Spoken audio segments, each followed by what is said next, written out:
ఇప్పుడు మీ దగ్గర 20 lakhs amount ఉంటే త్రూ ఎస్డబ్ల్యూపీ ఆప్షన్ మీరు కనుక సెలెక్ట్ చేసుకుంటే మీకు రిటర్న్స్ అనేది ఎట్లా లాంగ్ టర్మ్లో వర్కౌట్ అవుతుందో ఇప్పుడు చూద్దాం. ఇప్పుడు మీ దగ్గర 20 lakhs ఉంది.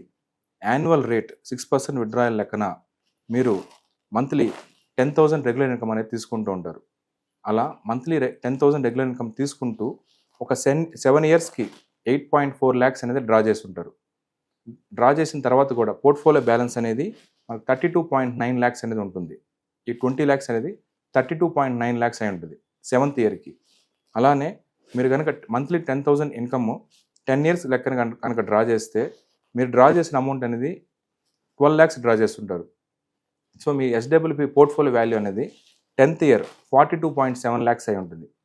ఈ 20 lakhs వాల్యూ అనేది 42.7 lakhs 10th year మనకి పోర్ట్ఫోలియో వాల్యూ అనేది విత్ అజ్యూమ్డ్ సిఏజిఆర్ 12% లెక్కన 42.7 lakhs అవుతుంది.